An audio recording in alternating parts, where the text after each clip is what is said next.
Welcome to the practice of being seen.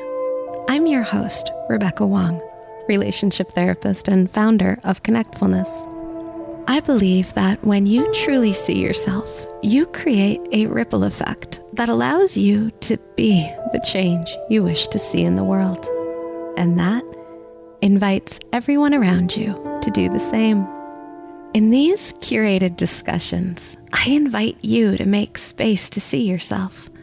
But here's a little warning. The practice of being seen might lead to deeper intimacy, less fear, and more creative, bold action.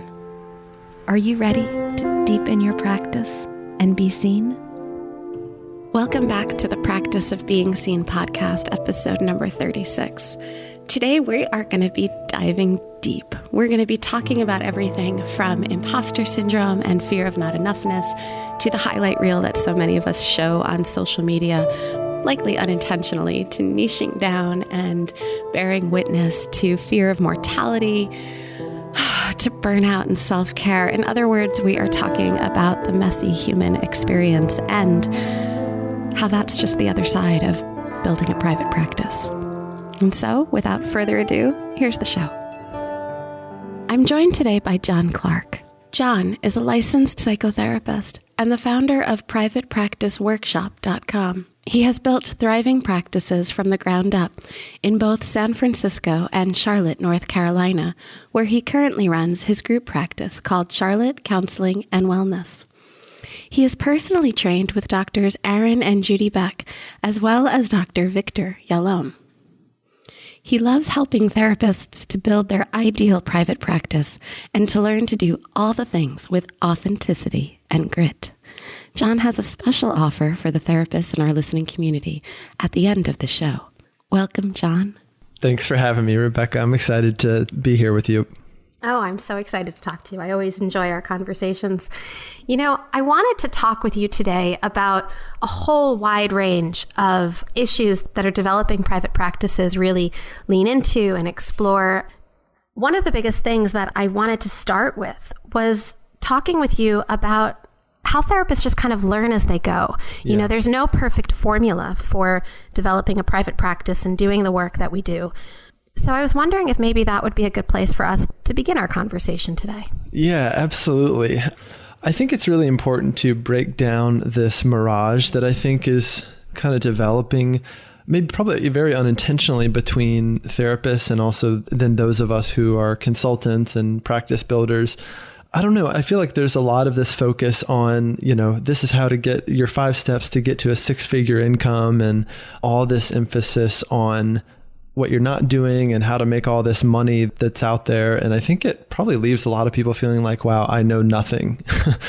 And I'm starting to wonder, how do I help kind of reverse that and help people feel like, you know what, you can always be doing more in your practice and as a business owner and just as a human, but you're already doing a lot and you're probably doing more than a lot of people, as well as there are people who are doing more than you. So I have to practice that for myself a lot as well, even among the practice consultants who are kind of in our field, because there's always someone who's doing more than me and who knows more than me. And it's really easy to feel kind of overwhelmed and incompetent pretty quickly. So, this strikes me because what I hear a lot in my work is how folks are feeling really, how fear kind of really gets in there and all of that imposter syndrome stuff takes over, and they start just coming from a place of, I'm not enough. Yeah. It digs deep for a lot of us. And, as therapists, we can look at ourselves and go, okay, I kind of know where these feelings, these insecurities are coming from, or I know the psychodynamic roots of them. But sometimes even having that knowledge doesn't inoculate us to feeling really incompetent. So what do you do with that? How do you help shift that? I made a decision at some point, and I try to make this decision every day and kind of renew this decision to not make fear-based decisions in my life. I have fear just like everyone else and just like every practice owner. I'll give you an example. I was just sharing with you before the show that there's a lot kind of getting turned upside down in my life and my practice right now. The air conditioning went out in my building for about 4 days, and my practice was shut down. My clinicians couldn't see people, and I was just watching revenue just vanish. And we should add for our listeners, because the show won't air until the fall, but we're recording in the middle of summer. Yeah, it's summer, and I live in Charlotte, North Carolina, where it was 89 degrees in the building itself. And the response of the landlord was, well, I have a fan in my office that you can use. And somehow that doesn't seem adequate enough. It's not good when you want people to come in and talk about their suffering and pain in their life, and to do it in a 90-degree office. I mean, maybe there's some type of therapy out there, kind of like hot yoga. Like you could do hot therapy if you wanted to really turn it up, but it just sounds like torture to me. So I do love hot yoga. Yeah, I don't know if I'd want to be doing therapy in that capacity. Right. Yeah. You go into hot yoga being prepared to sweat, and that's part of the experience. So, I got myself into a bit of a mess with this landlord because I expressed a lot of my discontent with how it was handled, and that it was, not fixed for 4 days, and ended up getting evicted because of the way we kind of clashed over this situation. And so here I am about to not only move my house, I'm moving to the other side of town on Friday, but then getting evicted from my office at the same time and getting into this kind of tiff with the landlord. So can we dive into that a little bit more? Because one of the other things I wanted to talk to you about was how to manage fallouts and how to pivot. Yeah. And this sounds like just such a rich opportunity to really dive into that, because this is something that isn't going right. It is something that, according to all plans, this is not what you would have written down. It's not what you would have planned. You wouldn't have planned to be evicted from your office. You wouldn't have planned to get into this tiff with your landlord. You wouldn't have planned to do all of this at the same time that you're moving your house. Yeah. So, but it's going to work. It really shook me up, both from a personal standpoint and feeling like there's this person who's kind of in power over me, and I'm really struggling with that. And he's this male figure, and it really dug deep for me in kind of a nasty way. And it made it hard for me to see my way through it. And just being in private practice, it has been easy to feel really alone in that, especially even in trying to guide the clinicians in my practice through it and help manage their anxieties and just continue to be a leader. And I've planned my business down to the dollar based on this office and this rent. I had started to hire another clinician based on the numbers, and then all of that was taken from me. So I really have had to step back and practice what I preach and practice the things that I talk about with my consulting clients and in my Facebook group and on the podcast, which is that so much of being in practice and of just being a human is about being steadfast and about having some faith, whether that's kind of a spiritual faith or just a trust in that things will get really messy and then they will settle down again. This summer has really tested that for me in a big way, and I'm still right in the middle of it. I just yesterday was able to find a new office with a good friend of mine, and I think it's all kind of meant to be. But that anxiety has been high, and those are the things that we don't necessarily talk about. And again, there's just a lot of, I think, culture out there in terms of like private practice can be this glamorous thing and you can make all this money while working 4 hours a week, or even that as a consultant that I must have all my stuff together. And the reality is my life is just as messy as the next person's. Yeah, I think it's so true that no matter where we are, whether we are a therapist seeing clients or we're a consultant seeing therapists or whomever we are, in this whole greater span, the mess follows us. Like we don't get away from the mess. Yeah. So, I like to talk about it. Like, how do we integrate that mess into our lives? How do we allow the mess to reveal something of beauty to us?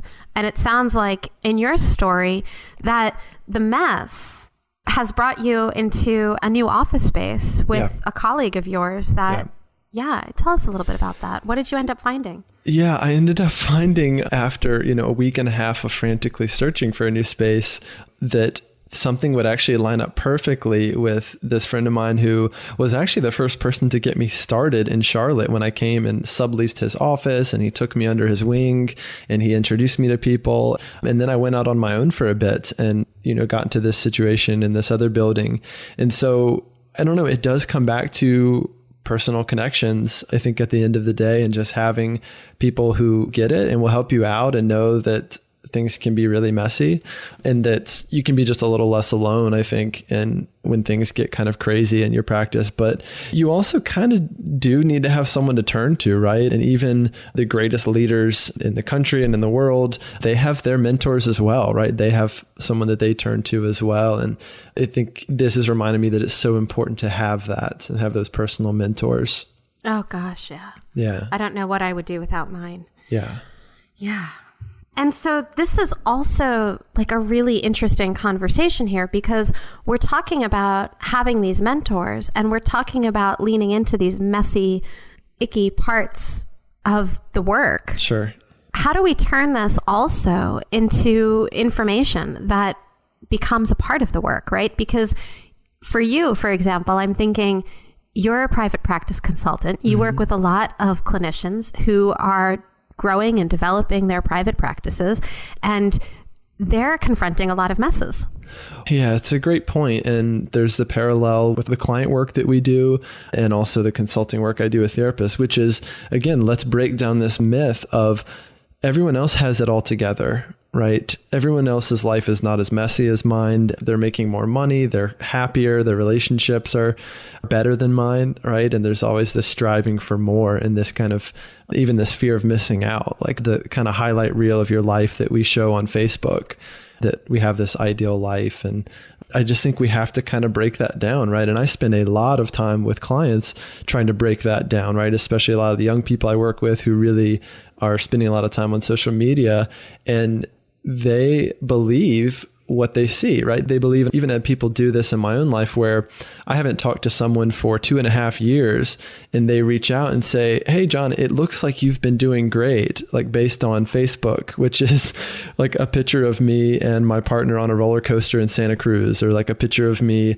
in Tahoe. And it really is the highlight reel, right? And so when someone says something like that to me, it's hard not to want to just say, yeah, there's been some good times, but actually here's what's really going on in my life. Or actually my air conditioning went out in my office and I just got evicted and things have been really difficult lately. And so I struggle with how to just be real in that way, in the way that when we just promote the highlight reel of our lives, what it's doing for other people. It's so funny because we're talking on this podcast, The Practice of Being Seen, about how to be real and how to promote all aspects of our lives instead of just those highlight reels.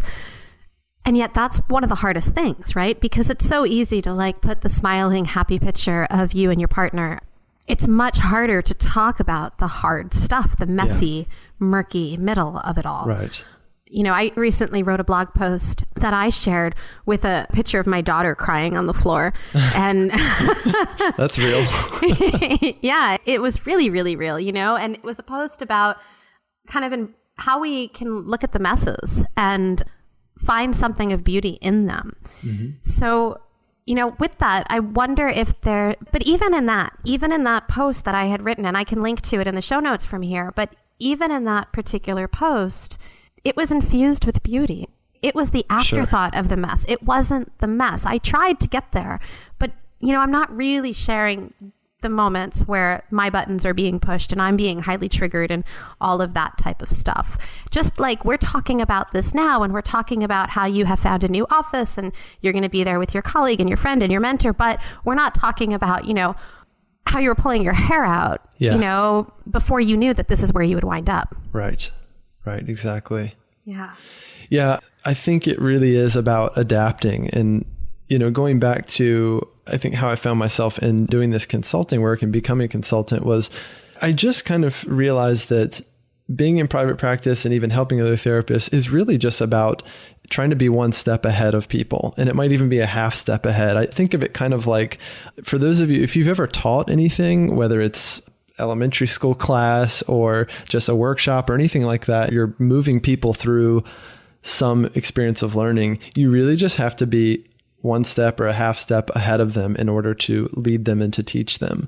And so the things that I learn and that I write about and that I coach people about are things that I just learned yesterday. You know? I so appreciate that you're stating that. Yeah.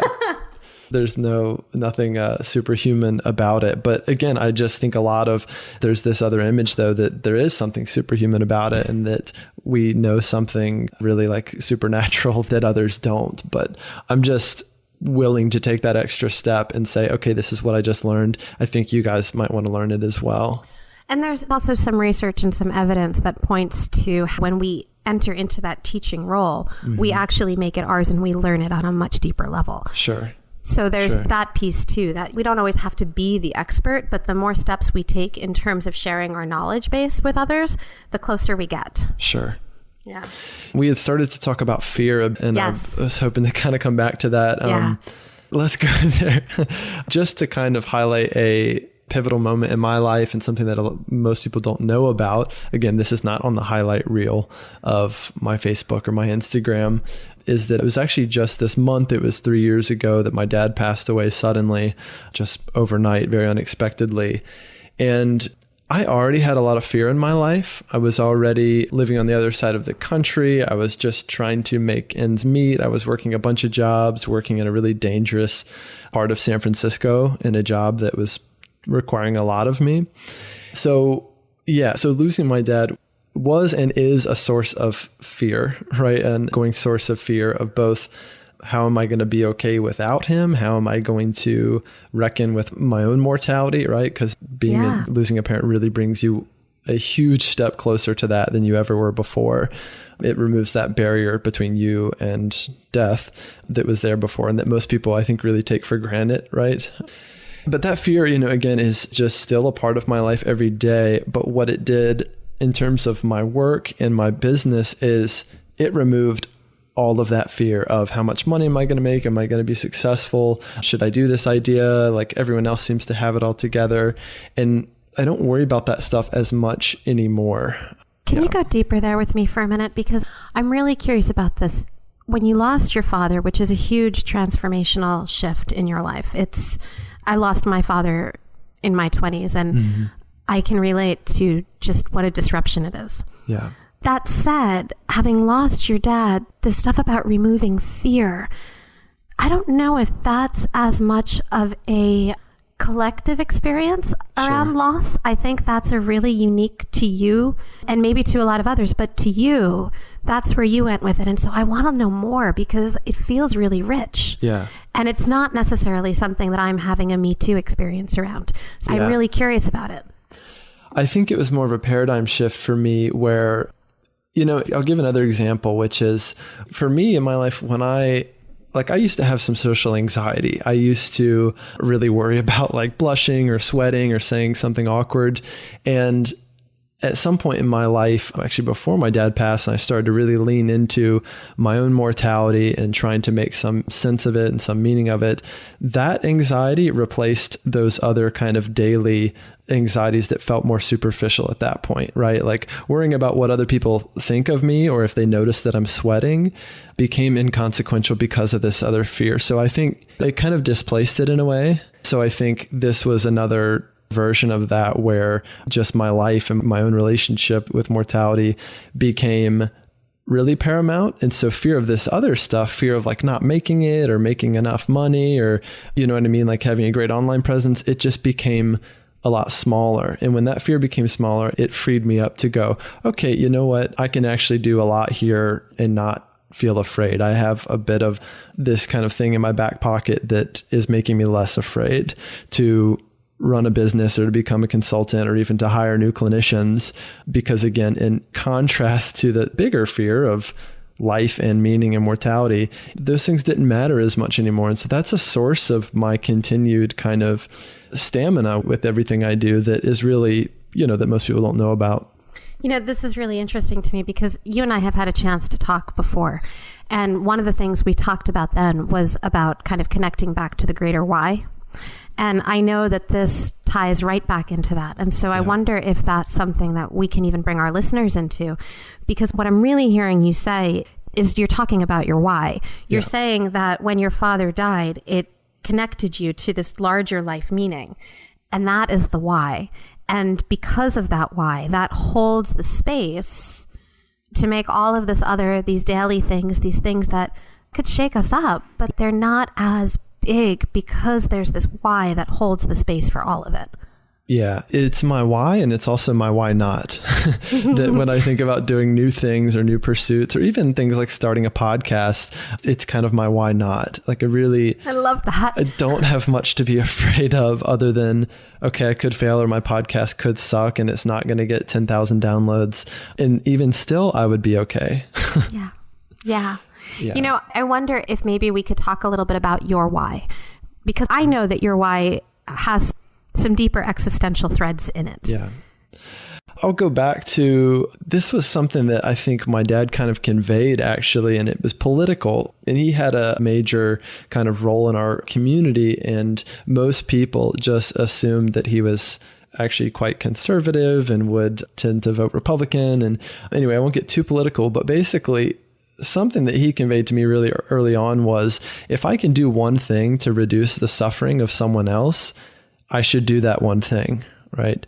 I think at the time there was an election or something coming up, and it was like, if I can do that and I have resources and I was born with, you know, the opportunity to go to college and to make some money, or like I'm a white man and all of that entails, and I can do something like support Medicaid or support, you know, government funded programs that will reduce the suffering of someone else, I should do that thing. And so should you.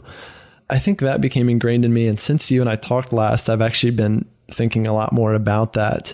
And I've even changed some of like my website copy to reflect this act of service and serving others, which I think, you know, growing up, it had a lot of ties to religion and Christianity for me. And at this point in my life, not quite as much, but it's still a virtue that I really try to stay connected with. It's been about 15 or 16 years. Every summer I've gone to the Appalachian region, really rural Appalachia, West Virginia, Kentucky, parts of Tennessee, and worked on houses for people in really remote areas. And that has been consistently my service and something really tangible that I could do for people every summer. And I'm constantly trying to figure out, how do I bring that back into my clinical work? It gets really easy to drift away from that when we talk about making money, raising your fees, right? Hitting 6 figures, or even setting my own consulting fees. Sort of, except for the fact that the work that so many of us are doing is service. And I think we have a choice to think of it like that or not, right? But I think it's the reason why a lot of us got into it. Yeah. You know, when I hear you talk about this virtue, that if I can change the suffering of one, that's what we're doing when we're holding therapeutic space. Even if we're charging a fee for it, we're changing the suffering. I'll give you another parallel, which is just another layer of my life that, again, most people don't know about. So you just have a way of bringing this out of me.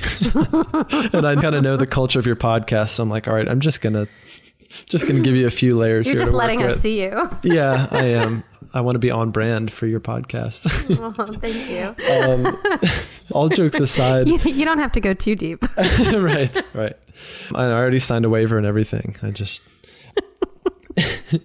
So I became an EMT when I was pretty young, actually, when I was 18, I think going on 19, and my first year of college. And so many people would say, oh, you know, like, I can't believe you do that. I could never do that. And the reality is you can and you could. And there are people who do it and can kind of stomach these really horrific situations and seeing blood and bearing witness to death and things like that. And at some point, I just kind of realized, you know what, I'm actually no more like inherently capable of doing this job than the next person, but I've just kind of realized that I can do it, so I will. I mean, maybe there are people who are so truly averse to that sort of thing, but I realized like half of it was just, if you're in a crisis situation and someone needs you, you will do it, right? And you will take care of that person. Or if you're the first person to come across a car wreck, like you will stop and you will not be afraid of blood all of a sudden. Right. So it's also about just doing some it people, because you not can. Everybody. Okay. Not everybody. Not but everybody. A lot of people are going to kind of step outside themselves and go like, I need to do this thing. Well, right I think it's an can. interesting point of reflection, right? Because it tells us a lot about who we are. Would you stop and do something? Sure. And if not, why not? Right. Or if not, why not? Yeah. You know, there are times where I can imagine that if I'm in the middle of something and I have my children with me and, you know, there's all of these different scenarios that, you know, I might have a why not. Sure. Yeah. Well, and I think we can parallel that with becoming a therapist and the reality that I think being a therapist is not for everyone, at minimum, based on the fact that you will bear witness to an incredible amount of human suffering over the course of even a single day of 7 clients, right? And then try to do that over the span of your whole career or 30 years or whatever it is. I think this also plays into niching though a little bit, right? Mm-hmm. Because as therapists kind of position themselves and get themselves out there, they can opt to be generalists who work with pretty much anybody who comes in the door, or they can opt to niche into a particular market and choose whom they work with and what kind of suffering is walking into the door and how that affects them and how much have they worked through their own stuff around that and how much resolution do they have in their lives and how much are they 1 or 2 or 5 steps ahead of the clients that they're working with and how much aren't they? And I think all of that matters. Yeah. This is really the opportunity that private practice provides. Not everyone is, I think, taking advantage of the opportunity because of other pressures to make money or to be on an insurance panel you don't want to be on, or again, to see clients you don't want to see. But yeah, the opportunity is to just see people every week that you actually can help and can hold that space for. Not everyone can do trauma work, right? Not everyone can kind of see 15 trauma clients in a week. Not everyone can work with DID, but some do. And I really think even one of my mentors does that work with DID. And it's kind of like he does it because he can. And the other people Let's just break it down for our listeners, because I don't know if everybody understands what DID is. It's dissociative identity disorder, correct? Right. Yeah. And it's really pretty heavy hitting in terms of trying to treat it in talk therapy. Yeah. You know, one of the things that I like to do in my practice is I know exactly who I work with. You know, I work with people who are struggling in relationships. A lot of them come in with sexual issues, and we end up working around a lot of what I call connectfulness, a lot of the emotional and the soft stuff, and we work our way back into the sexual stuff. And there's often a lot of early attachment wounds and trauma and stuff that plays into how we connect with each other, because this is human connection. It doesn't feel like suffering to me. Yeah. Because I know how to help them. And because I get to see where they come in, but I also know the trajectory and I get to see where they leave. So that actually has a lot to do with whether or not you get burnt out in practice, right? And we talk a lot about burnout. We talk about self-care, which I've become averse to the word self-care because I think it's just kind of lost its meaning along the way. What do you call it then? Well, still important. I don't call it something different. I think it's more about the way we think about our clients and more about just kind of the responsibility we take for their lives and their suffering than it is just doing yoga and like drinking green tea. So I always encourage people just to think a little bit deeper as to what it really means and kind of what's happening for you in the session psychologically that is requiring you to need so much self-care or to need 6 weeks off or whatever it is, or feeling like I need to get away from my life, here, or take this huge break from my clients. So to me, it's more about the psychological aspect, which I just think is overlooked. It's less about like going to the spa, which is helpful. Yeah, I guess I see it maybe a little differently, which is totally fine. I mean, there's room for both of our viewpoints in here. I think that there's also a need to put ourselves first. Mm-hmm. That sometimes that's not so much about how we're holding space for our clients, but it's about also holding space for ourselves. Which is very counterculture and goes against what a lot of therapists really have felt their entire lives, which is that I need to take care of other people at the expense of myself. Right. And so here we have people who are being of service, but if they're not filling their own cups, right, that's another way to approach burnout. So that's the way that I look at it. But I'm really curious also about the way that you see it. Well, going back to your point about burnout and the clients that you help and the work that you do, what I take from that is, this is so critical, is your clients have these issues, they have this suffering, and what's important is you feel like you have an ability and the resources to help them, right? Yeah. We know that a lot of what creates trauma and makes something traumatic is being in a situation where you don't have the tools you need to remedy the situation. And again, I can go back to being an EMT or being in a situation where you don't have the tools or the medication or whatever it is you need to actually meet the demands of your situation. This could be, again, could be said about any type of trauma.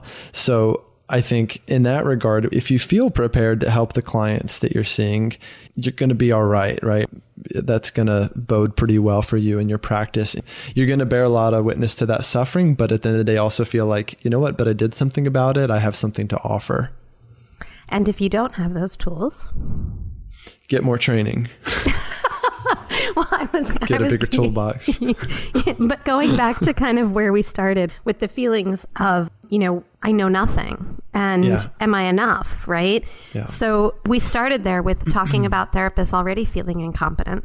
And this is where, I think sometimes a client, when they come and talk about kind of nothing for a while, or those clients who say they want to keep coming to therapy, but they don't really invite you in. I do think some clients actually just want us to bear witness to their suffering.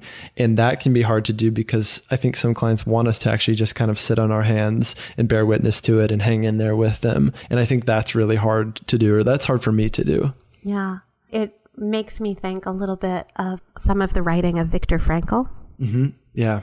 In Man's Search for Meaning. Yeah. He talks a lot about the power of bearing witness. Yes. And so I'm kind of thinking like there are so many different ways of doing therapy.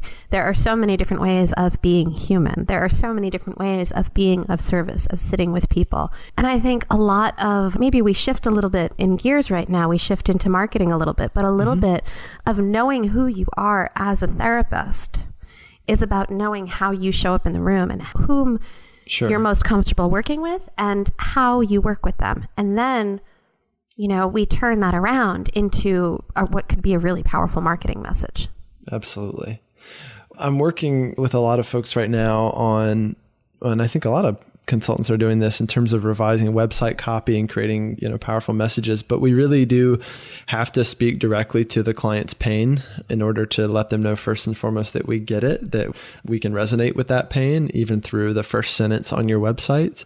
And I think that's, again, a shift for a lot of therapists because we tend to just, your about page, that must be about me. I went to James Madison University and I trained with this person and that person.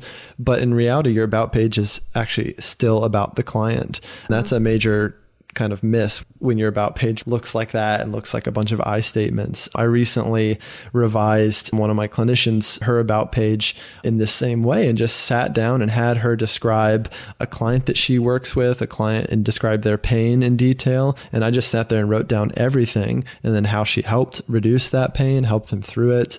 And since we've done that, there's actually been a tremendous growth in the converted leads that we get through the website who come to her page, and people actually want to see her more than anyone right now, including me. So it's been really neat to see. That's awesome. It's time to redo everybody's about page, it sounds like. Yeah. Using hers as a model. Quickly. Yeah. Well, they do say that the about page is the most visited page on any website. Yeah, it tends to be. Yeah. John, you've recently started a new podcast. Can you tell us a little bit about that? Yeah, I started a podcast. It's called The Marketing Workshop, and it's a product of my consulting business, privatepracticeworkshop.com, because I felt like as podcasting continues to grow as a medium, there's a lot of podcasts out there that are just generally about all things private practice, about setting your fees, developing your niche, getting an office, all this good stuff. But none of them really address every week the number one question of therapists, which is how am I going to get more clients? So I've kind of set out with that to demystify marketing and even to make that word a little more comfortable to us. What kind of things do you address on your podcast? What kind of topics are you addressing around marketing?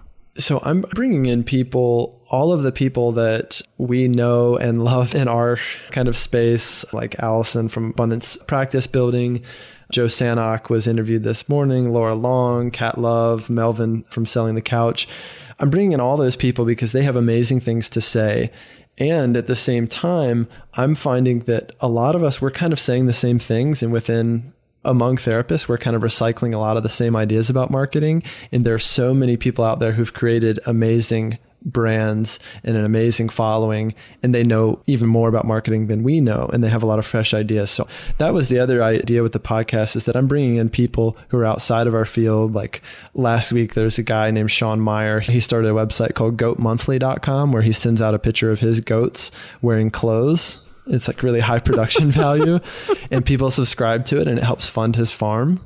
Oh, that's awesome. So like using a physical product and using snail mail to actually connect with his audience, and it's spurred all these relationships and opportunities. So I'm just bringing all these different people. I have like a dog trainer. I have a famous CrossFit person coming up, all sorts of different people that can really teach us more than we know among this group about marketing. Oh, I love that. I love how you're branching out and looking for the commonalities and the stuff that everybody can learn, even in our differences.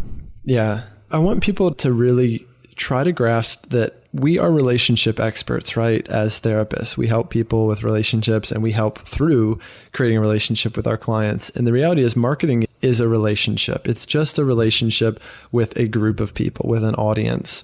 When you start to think about it that way, it starts to feel a little more manageable. And we get in deep to all the technical things like different platforms like Facebook ads, like Google AdWords, stuff like that, email marketing. You get all that technical stuff too.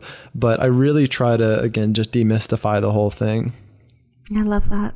Yeah, and I totally do agree that we are relationship experts. I think that sometimes that can be a thing that's hard for some therapists to hold. But when we flip it around and we remind ourselves that the expertise really lies in the relationship we have with ourselves, with really knowing and understanding ourselves and knowing how we come across, we can make that into a really powerful message.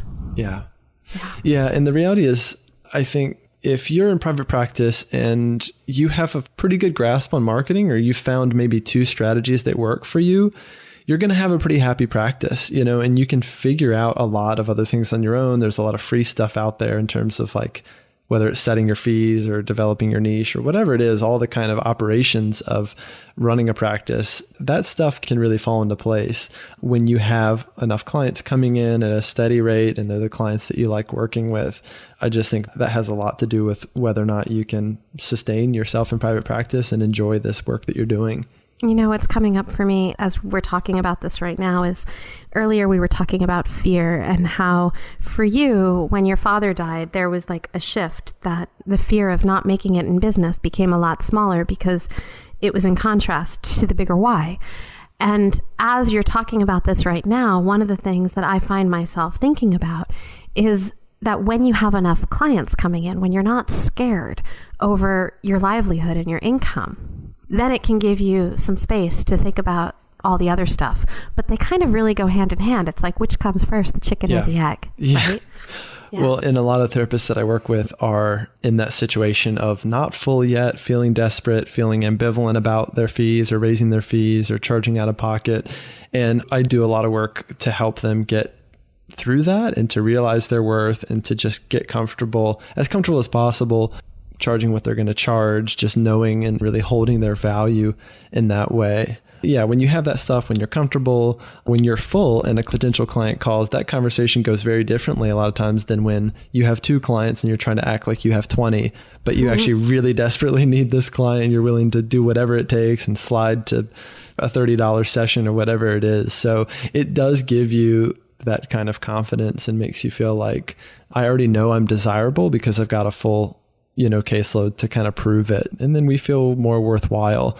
But again, the challenge is continuing to hold your worth and feel okay and stay confident, even when you're struggling, even when there's a dip in clients or clients ditch you for just sight unseen and you don't know why. Yeah, you've got to hang in there, really. Yeah. John, I want to really thank you for your time and for coming here and talking with us about all of this, that from the messy moments and the fear-based stuff into the marketing and how it all ties together and who the therapist is as a person really shines through. Thank you.